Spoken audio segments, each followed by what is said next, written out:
ሰላም አለይኩም ጋይስ እንደምን ቆያችሁ? ስምንት ነው የሚሰገደው 21 ነው የሚሰገደው።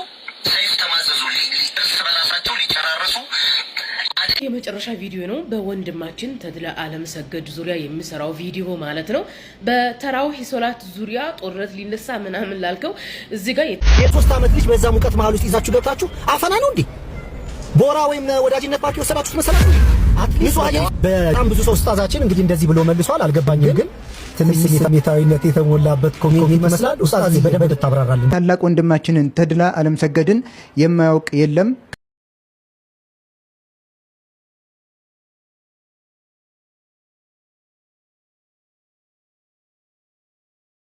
የሶስት አመት ልጅ በዛ ሙቀት መሃል ውስጥ ይዛችሁ ገብታችሁ አፈና ነው እንዴ?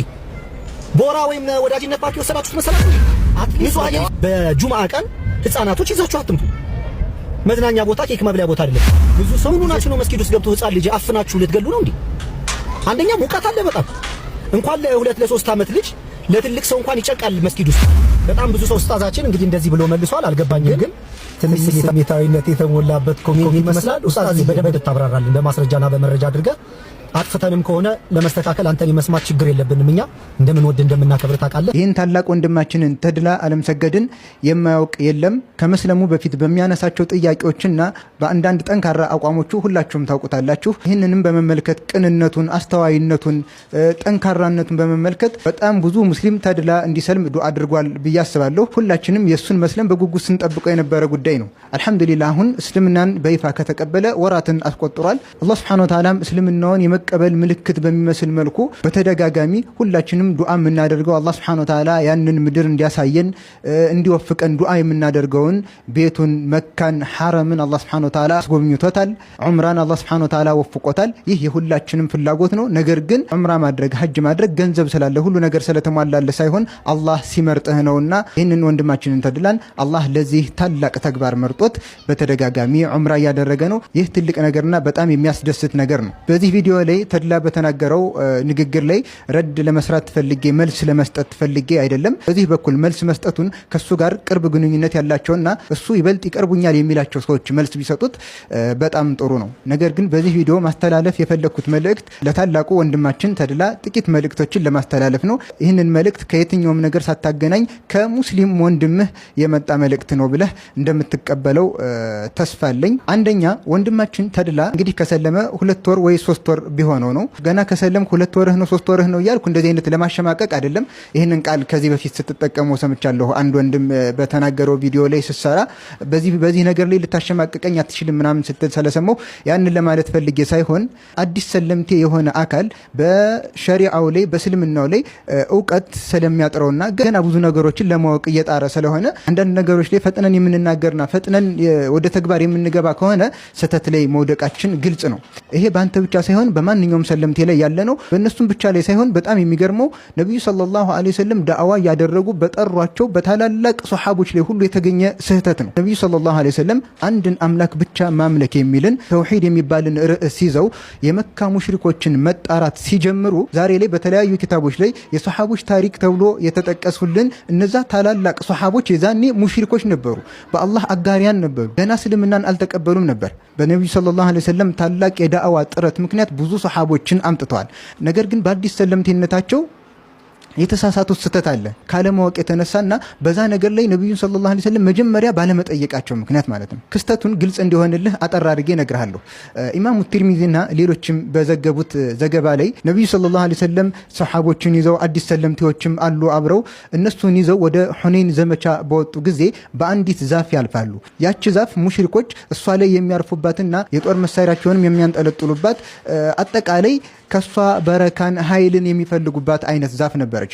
ዛቱ አንዋጥ ትባላለች። ይህንን በተመለከቱ ጊዜ እነዛ ገና አዲስ ሰለምቴ የሆኑ ሰሃቦች እዚህ ጋር ትልቅ ስህተትን ተሳሳቱ። ነብዩን ሰለላሁ ዐለይሂ ወሰለም ቀጥታ ምን ብለው ጠየቋቸው? ሐዲሱ ላይ በግልጽ እንደምንመለከተው ያ ረሱላላህ ኢጅዐል ለና ዛተ አንዋጢን ከማ ለሁም ዛቱ አንዋጥ፣ አንተ የአላህ መልእክተኛ ለነሱ የማንጠልጠያ ባለቤት የሆነችው ዛፍ እቺ እንዳለችላቸው ሁሉ እስኪ ለኛም እንደዚህ አይነት ዛፍ አድርጉልን፣ የጦር መሳሪያዎቻችንን የምናንጠለጥልበት እሷ ላይ የምንቀመጥበት፣ አጠቃላይ ሙሽሪኮች የሚሰሩትን ስራ ዛፏ ላይ እንደሚሰሩት እነሱም እንዲሰሩ ማለት ነው።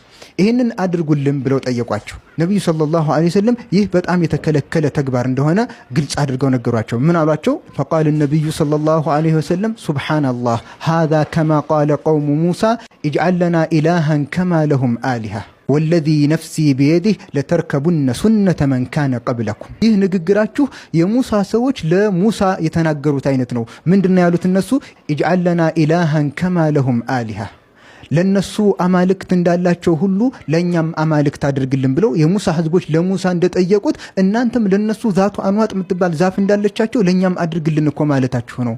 የነዛን አይነት ሰዎች ንግግር ነው የተናገራችሁ ብለው ነብዩ ሰለላሁ ዐለይሂ ወሰለም ከዚህ ተግባራቸው እንዲቆጠቡ አደረጓቸው። ከዚህ ሐዲስ በግልጽ ምን እንማራለን? አዲስ ሰለምቴ የሆነ አካል በተግባራቶቹም ሆነ በንግግሮቹ ስህተት ላይ ሊወድቅ ይችላል። ይህ የሚጠበቅ ነገር ነው። ነገር ግን በተግባራቶቹም ላይ በንግግሮቹም ላይ ስህተት ላይ ከመውደቅ እንዲቆጠብና የማይሆኑ ስህተቶችን እንዳይሳሳት ምን መደረግ አለበት ወደሚለው ዋና መፍትሄ እንሄዳለን። ሁለተኛ ምክሬ እሱ ነው። ለዚህ ትልቁና ዋናው መፍትሄ ዒልምን መማር ነው፣ ዕውቀትን መማር።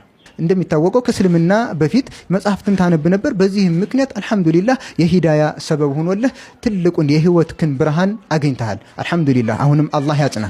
ስለዚህ ዕውቀትን በተመለከተ ቢያንስ 1 ዓመት ወይም 2 ዓመት ሸሪዓዊ ዕውቀትን ዝቅ ብለህ ተማር። በቃ ሲያስተምር ይገባኛል፣ ከሱ ብማር ይሻለኛል፣ ለኔ የሚሆነኝ አገላለጹም ከኔ ጋር ካለውም ቅርበት እሱ የተሻለ ነው ከምትለው ሸሪዓዊ ዕውቀት ያለው ኡስታዝ ወይም ሼህ ጋር ጠጋ ብለህ 1 ዓመት 2 ዓመት በምንም አይነት ሸሪዓዊ ጉዳይ ሳትናገር ለመማር ሞክር። ይህንን ማድረግህ በመጀመሪያ ጥቅሙ ላንተ ነው። ሁለተኛ ደግሞ ሚዲያ ላይ በምትለቃቸው ነገሮች ሰዎች እንዳይጨቃጨቁና በአንተ ላይም የተለያየ አይነት ጥርጣሬ እንዳይኖራቸው ያደርጋል። ምክንያቱም በሆነ ጉዳይ ላይ ከመናገርህና የተሰማህን ነገር ከማንጸባረቅህ የተሰማህን ነገር ከመስራት በፊት ዕውቀት ይቀደማል። እንደ ሸሪዓ ህግ በእስልምና ዕውቀት በሌለህ ጉዳይ ላይ አስተያየት መስጠትና መናገር የተከለከለ ተግባር ነው። ዕውቀት ይቀደማል የሚል አስተምሮት አለና ለዚህም ኢማሙ አልቡኻሪ ሶሒህ አልቡኻሪያቸው ላይ ባብ አድርገው ርዕስ አድርገው ሲያመጡ ምን አሉ? አልዕልሙ قبل القول والعمل ዕውቀት አሉ ከንግግርና ከተግባር በፊት ይቀደማል ይላሉ። በነገራችን ላይ ይህ በጣም ትልቅ ርዕስ ነው። ላንተም ለኛም ለሁላችንም ትልቅ ርዕስ ነው።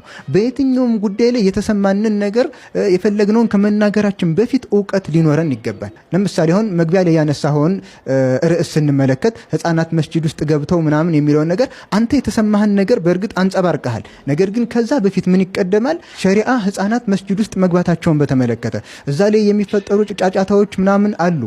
ህዝብ ምናምን የተወሰነ እንትን ሊል ይችላል። ይህንን በተመለከተ ሸሪዓ ምን ይላል? ነብዩ ሰለላሁ ዐለይሂ ወሰለም ምን አይነት ተግባር ነበራቸው? ሷሃቦችስ ሰለፎችስ ምንድነው አስተምሮቱ የሚለውን ነገር መጀመሪያ ዕውቀት ይቀደማል። በዚህ ርዕስ ጉዳይ ከኡስታዝ ወሂድ ጋር ምናምን ያወራችሁም መስሎኝ ነበር። ነገር ግን የሆነ ቪዲዮ ሰርተህ ተመለከትኩኝ። በዚህ ርዕስ ላይ ከኡስታዝ ወሂድ ጋር የሚሆን ከማንኛውም ኡስታዝ ጋር ምንም አይነት ውይይትን እንዳላደረክ የሚያሳይ የሆነ ቪዲዮን ሰርተህ ተመለከትኩኝ። ኡስታዛችን እንግዲህ እንደዚህ ብሎ መልሷል። አልገባኝም ግን ትንሽ ስሜታዊነት የተሞላበት ኮሜንት ይመስላል። ኡስታዝዬ በደንብ ብታብራራልን በማስረጃና በመረጃ አድርገህ አጥፍተንም ከሆነ ለመስተካከል አንተን የመስማት ችግር የለብንም እኛ። ይህ ማለት በዚህ ርዕስ ላይ ህፃናት መስጂድ ውስጥ መግባታቸውን በተመለከተ በዚህ ጉዳይ ሸሪዓው ምን ይላል በሚለው ላይ በራስህ እንደተናገርክ የራስህን አስተያየት የተሰማህን እንዳንጸባረክ ነው የሚያሳየው። ይህ ነገር ነው በሸሪዓ በጣም የተከለከለ የተወገዘ ተግባር የሚሆነው። ይህን ነው ዑለሞች መጀመሪያ ከንግግርም ከተግባርም በፊት ዕውቀት ለነገሩ ግንዛቤን መውሰድ፣ ለዛ ነገር ያለን ግንዛቤ በማስረጃ ላይ የተመረኮዘ መሆን አለበት ብለው የሚያቀርቡት። ቅድም በነገርኩህ ንግግር ላይ ኢማሙ አልቡኻሪ አልዕልሙ ቀብለ አልቀውሊ ወልዓመል ብለው ሲናገሩ ዕውቀት ከንግግርና ከተግባር ይቀደማል ብለው ሲናገሩ በዚህ ላይ የራሳቸውን ንግግር አይደለም የራሳቸውን አስተያየት አይደለም እሳቸው እያቀረቡ ያለው። ይህንን ከቁርአን አስተምሮት እንደያዙት ይናገራሉ። ምን ይላሉ? ማስረጃ ሲያቀርቡ ሊቀውሊላሂ ተዓላ ፈዕለም አነሁ ላ ኢላሃ ኢላላህ ፈበደአ ቢልዕልም ይላሉ። ፈዕለም እወቅ፣ መጀመሪያ እወቅ አነሁ ላ ኢላሃ ኢላላህ ነገሩ ከአላህ ውጭ በሐቅ የሚመለክ አምላክ እንደሌለ መጀመሪያ እወቅ ይሄንን። ከዛም ከዚህ ምን እንይዛለን አሉ? ፈበደአ ቢልዕልም አላህ በዕውቀት ጀመረ ብለው ይናገራሉ። ከሁሉም በፊት ዕውቀት ይቀደማልና ከዛም በኋላ ዕውቀት ከሁሉም ነገር በፊት ሊቀደም እንደሚገባ የተለያዩ ማስረጃዎችን ጠቅሰዋል። ስለዚህ ወንድማችን ተድላ ያየሁብህ ክፍተት ቢኖር ምንድነው በጣም ቸኩለህ ነገራቶች ላይ የራስክን አስተያየት ለማራመድ ትሞክራለህ። ይሄ በጣም ስህተት ነው። በሸሪዓዊ ጉዳዮች ላይ የተሰማንን ማራመድ ከሆነ አንተ የሚሰማህ ነገር ሌላ ይሆናል፣ የዛኛው ምልከታ ሌላ ይሆናል። 3-4ቱንም ብንሰባሰብ የሁላችንም ላይገጥም ይችላል። ነገር ግን የሁላችንንም ሐሳብና አመለካከት አንድ ወደሚያደርግልን ነገር ልንመለስ ይገባል። ዕውቀት በሌለን ጉዳይ ላይ ደግሞ አዋቂዎችን ነው ልንጠይቅ የሚገባው እንጂ በራሳችን የመሰለንን በሸሪዓ ጉዳይ ላይ ልንናገር አይገባም። አላህ Subhanahu Wa Ta'ala ቁርአን ላይ ምን ይላል? ወላ ተቅፉ ማ ለይሰ ለከ ቢሂ ዒልም። አላህ Subhanahu Wa Ta'ala ቁርአን ላይ ዕውቀት በሌለህ ጉዳይ ላይ አትናገር ይላል። በተነሳው ርዕስ ላይ የሚሆን በየትኛውም ጉዳዮች ላይ እኛ አስተሳሰብና አስተያየት አለ። ነገር ግን ይሄ ሸሪዓ ስለሆነ አስተሳሰባችን ወደ ጎን እናስቀምጠውና ቁርአን ምንድነው የሚለው ሐዲስ ምንድነው የሚለው ብቻ ልንከተል ይገባል። በዚህ በኩል ደግሞ አይ ዕውቀቱ የለኝም ከተባለ አዋቂዎች እንድንጠይቅ አላህ ወደ አዋቂዎች እንድንመለስ ነው ያዘዘው። ፈስአሉ አህለ ዚክሪ ኢን ኩንቱም ላ ተዕለሙን፣ የማታውቁ ከሆነ አዋቂዎችን የዕውቀት ባለቤቶችን ጠይቁ ነው ያለው። ሰፈርህ ላይ መስጂድ ይኖራል፣ ስልካቸውን ያዝከው ኡስታዞች መሸይኾች ይኖራሉ። ደውለህ በዚህ ጉዳይ ምንድነው የሚለው ብለህ መጠየቅ። አላህ አዋቂዎችን ጠይቁ ብሎ አለ። መስጂድም ደግሞ ለጀማዓ ሶላት በምትሄድ ጊዜ ኡስታዞችን መሸይኾችን መጠየቅ። በዚህ አይነት መልኩ ዕውቀት መያዝ ይቻላል። ነገር ግን ከዚህ ሁሉ ነገር ላይ ደግሞ በሸሪዓዊ ጉዳዮች ላይ ለማውራት መጀመሪያ ቢያንስ 1 ዓመት 2 ዓመት በዚህ ርዕስ ላይ ምንም አይነት ንግግርን ሳትናገር እንደው ትግስት አድርገህ ዕውቀት ብትወስድና ብትማር የተሻለ ይሆናል። ምክንያቱም ሸሪዓዊ ዕውቀት ላይም ዕውቀት ትይዛለህ፣ በዚህኛው በኩልም ዕውቀት ይዛሃል። ሁለቱን አንድ ላይ አድርገህ ትልቅ ስራን መስራት ስለሚያስችልህ ማለት ነው። ሌላው ሶስተኛውና የመጨረሻው ምክሬ ወንድማችን ተድላ እንደሚታወቀው ነገራቶችን በድፍረት የማቅረብ ጥያቄ የሆነበትን ነገር የመጠየቅ ያው ልምድ አለው። ይሄ በጣም የሚበረታታ ነገር ነው። በዚህ ምክንያት ነው ያልገባህን ነገር እየጠየቅ ነው ወደ እስልምና የመጣው። ነገር ግን እኔም አንተም ሁላችንም እንደምናውቀው ይህ ሚዲያ የሚባል ነገር በጣም ብዙ ሰው የሚሳተፍበት ነው። የትኛውም የዕውቀት ደረጃ ላይ ያለን ሁሉ የሚያሳትፍ ሁሉንም የሰበሰበ ሚዲያ ስለሆነ በሸሪዓ ጉዳይ ላይ በእስልምና ላይ ሸሪዓዊ ህግጋትን ለመፈጸም ጥያቄ የፈጠረብህንና ያልገቡህን ነገራቶች በውስጥ ብትጨርስ የሚል ምክር አለኝ። አሁን ገና ጅማሬ ላይ ነህ፣ ገና እያነበብክ ነው፣ እያጠናህ ነው። አላህ ይጨምርልህ። ቀጥተኛውን መንገድ የሚያስዝህን የምትጸናበትን መንገድ አላህ ይስጥህ። ነገር ግን ገና አሁን ጅማሬ ላይ ነህ። ገና በጣም ብዙ ጥያቄ የሚሆኑብህ ጉዳዮች ይኖራሉ። ጥያቄ የፈጠረብህን ነገር ሁሉ ሚዲያ ላይ ማምጣቱ አስፈላጊነቱ አይታየኝም። ምክንያቱም ጥያቄ ሲፈጥርብህ አንተ የምትፈልገው መልስ ነው። መልሱን ደግሞ ይመልሱልኛል የምትላቸው የምትተማመንባቸው ኡስታዞች አሉ። በእውቀትም ብቁ የሆኑ ኡስታዞች አሉ። ኡስታዝ ወሂድን ማማከር ትችላለህ። ሌሎችንም ኡስታዞችን መጠየቅ ትችላለህ።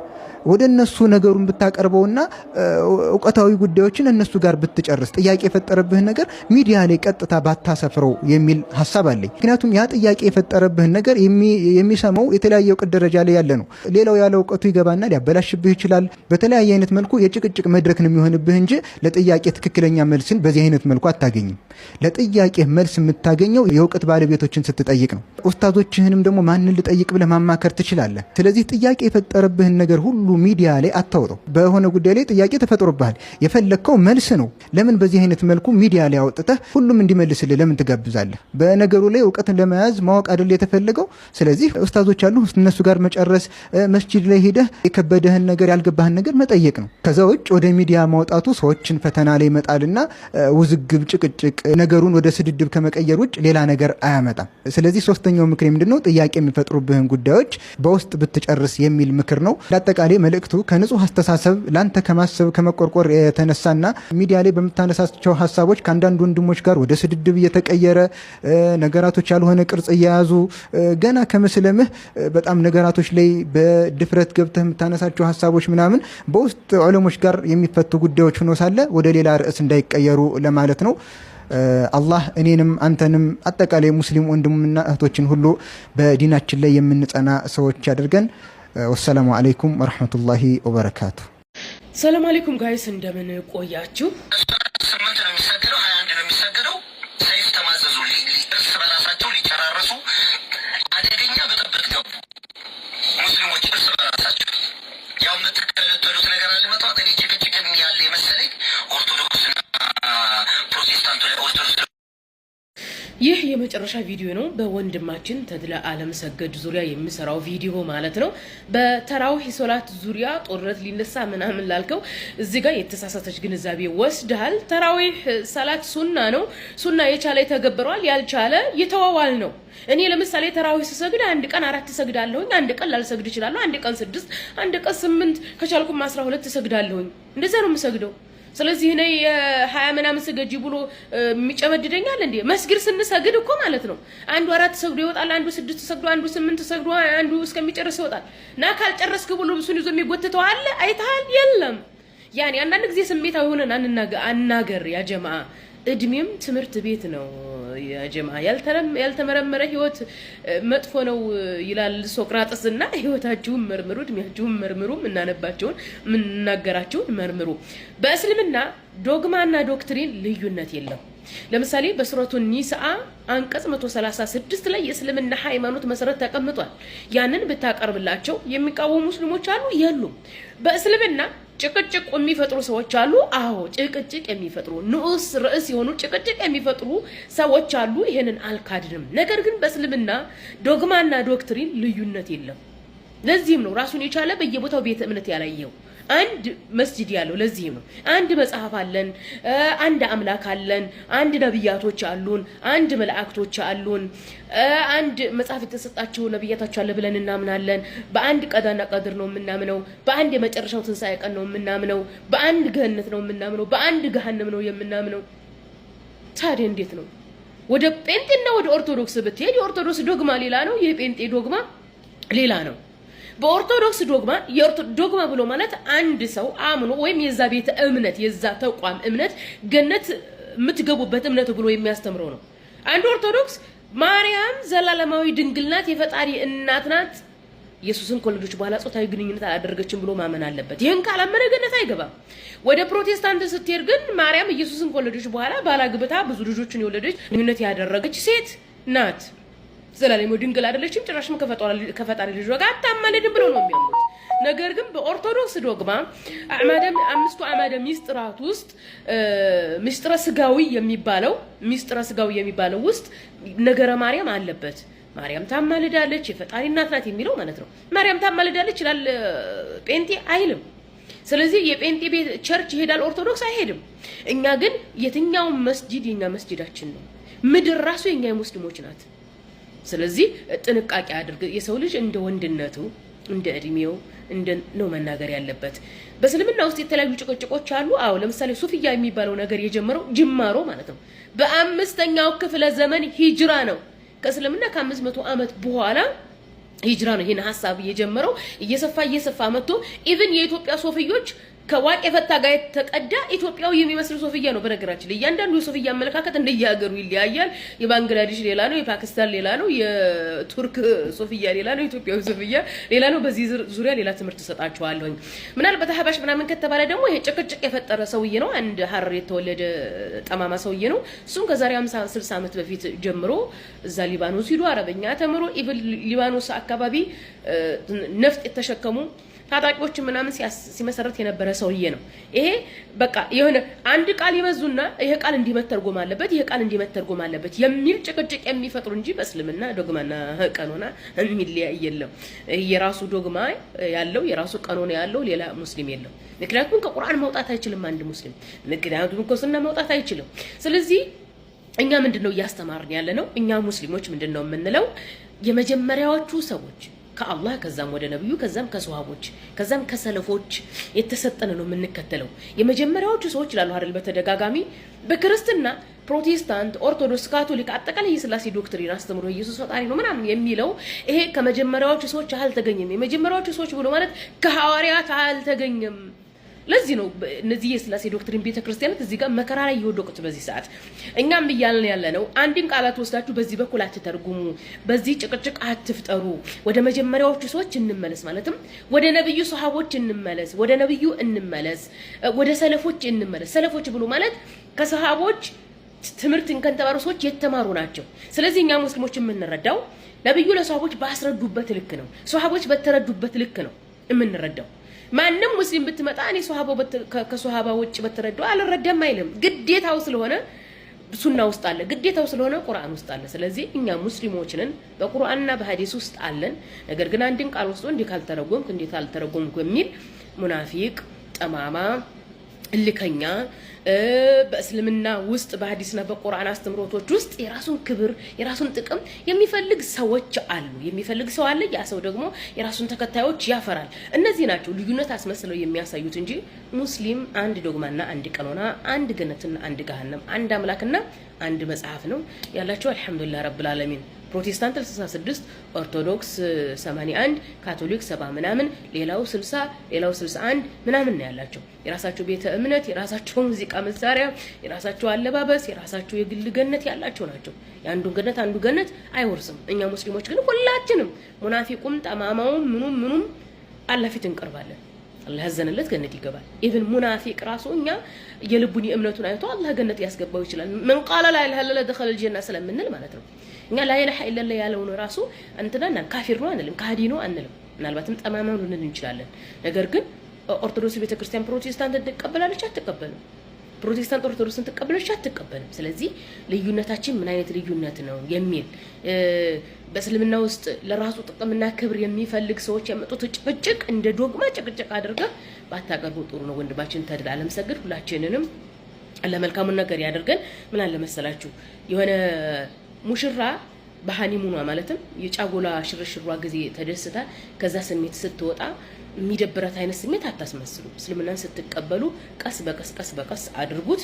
አላህ ለሁላችንም መልካም ነገር ያደርግልን። አላህ ይዘንልን እላለሁ። አስረዝም ያለው ሸር አድርጉት ለወንድም ተድላ